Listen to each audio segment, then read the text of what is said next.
The adventures of Spider-Man are one of those universal stories that can be told over and over again. In the 60 years since his creation, Peter Parker's image has gone beyond comics, and he has become a character equal in significance and popularity to Hamlet or the heroes of Greek mythology. Spider-Man has appeared in numerous films, animated series, video games, and even a Broadway musical. In this video essay, we will try to figure out what distinguishes each version of this character in cinema, how his world was portrayed using different techniques, and which of the actors who played Peter Parker can be called the best. Peter! Yeah? Oh, sorry. Did you mean that? or Peter. we're all called Peter, Peter. Peter Parker? Same again, we're all Peter Parker.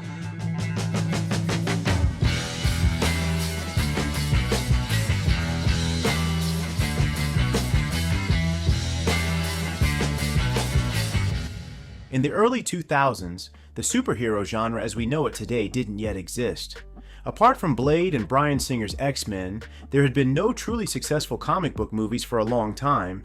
Superheroes in Hollywood at that time were marginalized, with few producers taking them seriously. Sam Raimi's film was largely a trial run, an attempt to find a successful formula for the genre and, above all, to tell a story. Peter is portrayed here as a gifted but clumsy and naive young man who has virtually no friends. The trilogy starring Tobey Maguire is a classic coming-of-age story in the spirit of 1990s indie cinema, focusing on the protagonist's inner struggles and complex relationships with his loved ones, Mary Jane, Aunt May, and Harry Osborn. Raimi seriously raises the question of how the ordinary teenager with his problems and the masked hero relate to each other in Spider-Man. He perfectly embodies the revolutionary spirit of the Peter Parker comics, which for the first time showed an ordinary guy with whom, unlike billionaire Tony Stark or alien Superman, everyone can identify. Peter tries to maintain a delicate balance between his everyday life and his career as a crime fighter. In the second part, he is even happy to get rid of his abilities, but his sense of duty prevails. And if throughout the first two films Peter seems infallible, a kind of moral compass, not so much for the city's residents as for the audience. In the third film, Raimi offers a glimpse of his dark side. The mask is a great temptation for the hero, a temptation to use force while remaining unpunished. But it is precisely by realizing the impossibility of separating the mask from his personality that Peter truly understands Uncle Ben's words. Remember, with great power comes great responsibility. At first glance, Sam Raimi's trilogy reproduces old cultural cliches. For example, Mary Jane in the films often turns out to be a typical damsel in distress who needs to be rescued, and science is presented not as a blessing, but as a source of constant threats. At the same time, the first trilogy manages to maintain a surprisingly human tone. The villains are always portrayed as multidimensional and tragic, even if there were so many of them in the final part that the audience did not have time to feel the drama of each one. Raimi is not shy about experimenting within the genre. For him, the Spider-Man films were an opportunity to recreate the spirit of his early horror films, but with a much larger budget. As in Evil Dead, his actors often perform in an exaggerated manner, as in dramatic theater, so that the emotion is understandable even in the back rows. To keep the films from turning into pure drama, Raimi balances it with humorous scenes about a loser who keeps getting himself into trouble. This is why the film sometimes resembles silent slapstick comedy with Charlie Chaplin. That's why there are so many comical images in the film that may seem parodic today. In a sense, Sam Raimi's Spider-Man is a parody, for example, of a melodrama that is promised but ultimately postponed until the finale of the second film, or a science fiction thriller with a villainous scientist. Raimi does not shy away from low-budget film techniques such as expressive editing, close-ups with caricatured facial expressions, or sharp angles. Raimi's favorite technique, which he used in Evil Dead, forces the viewer to see events through the eyes of a non-human entity. For example, in the second film, we find ourselves in the subjective perspective of Dr. Octavius' tentacles, and in the third in the perspective of the symbiote. In the Spider-Man trilogy, there are several references to the Evil Dead. For example, the scene with Osborn's split personality is reminiscent of the scene with Ash at the mirror. At the same time, the directors resort to relatively long shots, which, in the absence of intrusive editing, add monumentality to the image. This is especially noticeable in the flight scenes, in which the cameras follow the hero closely. Raimi masterfully creates tension, such as in the spider bite scene, and brilliantly raises the stakes. A good example is the train scene, in which the creators constantly throw new challenges at the hero. We often see Peter bruised and bloodied, exhausted and weary. This makes the viewer understand that nothing comes easy for the hero. Raimi's merit lies in the fact that he paved the way for superhero movies. Not only did the Spider-Man trilogy make an impressive box office in commercial terms, but also in terms of cinematic language. What we now consider standard in the genre, such as complex camera choreography, balancing the comic and the tragic, or expressive editing techniques, was pioneered by Sam Raimi. Despite the success of Raimi's 3 films, the 4th installment was never released due to creative differences, and the studio planned a reboot. While Sam Raimi's trilogy is predominantly very colorful cinema, full of vibrant colors and comical episodes, Marc Webb's films with Andrew Garfield look much darker visually. The creators retell the story of Spider-Man's origins. We see the spider bite and the murder of Uncle Ben again, but the emphasis is different. A significant part of the plot is devoted to Peter's deceased parents, who were hardly mentioned before or after.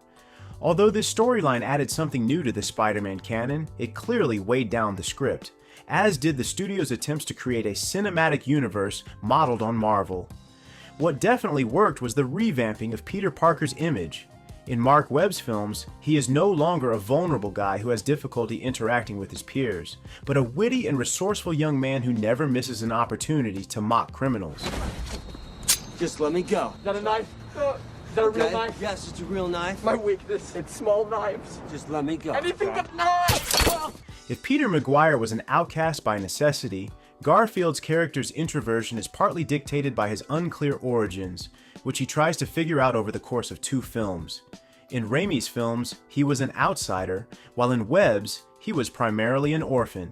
Andrew Garfield, as a dramatic actor, more subtly plays out the emotional conflicts that befall the hero. And this Spider-Man goes through a much more serious ordeal than Tobey Maguire's character.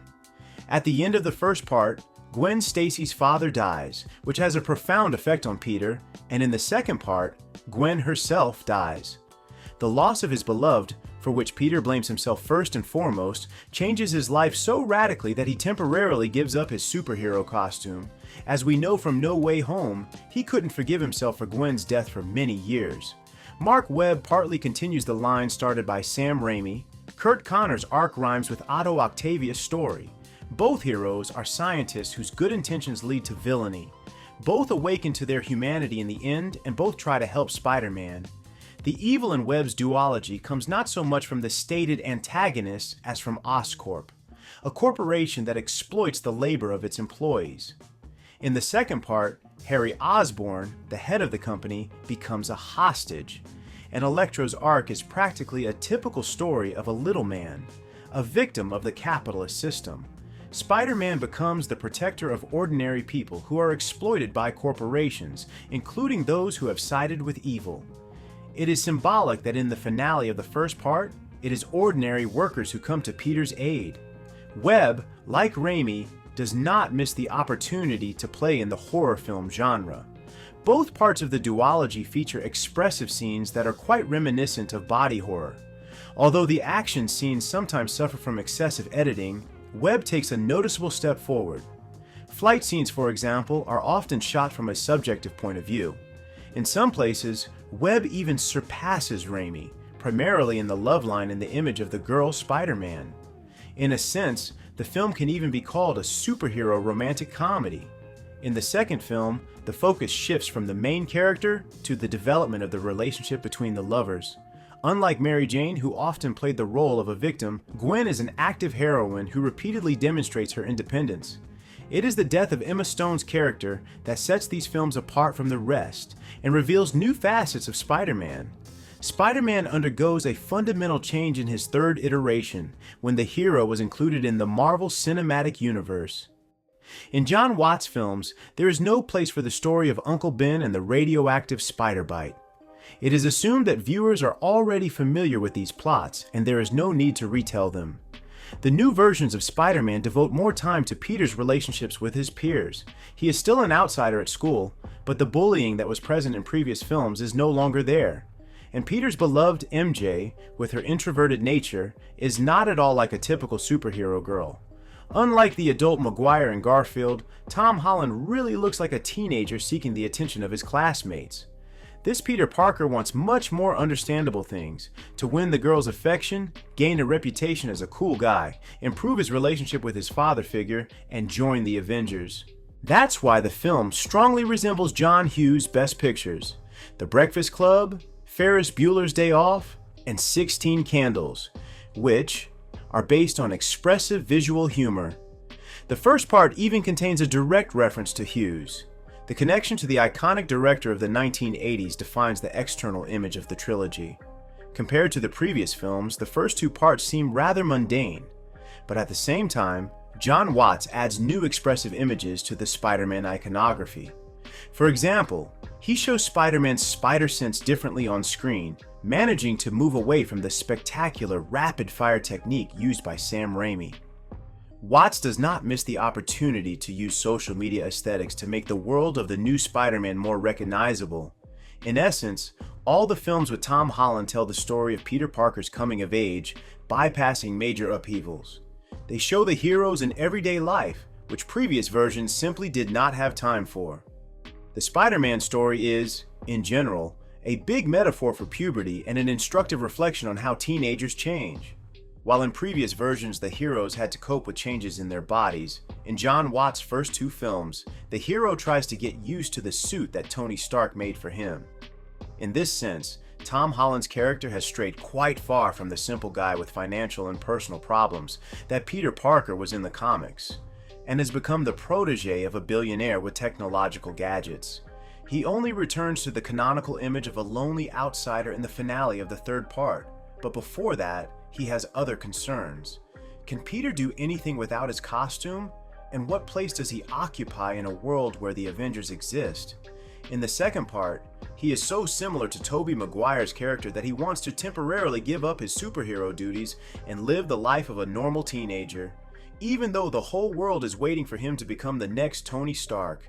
But his adult allies drag him back into superhero business. The stakes are raised dramatically in the third film, and for the first time, it's about saving the whole world.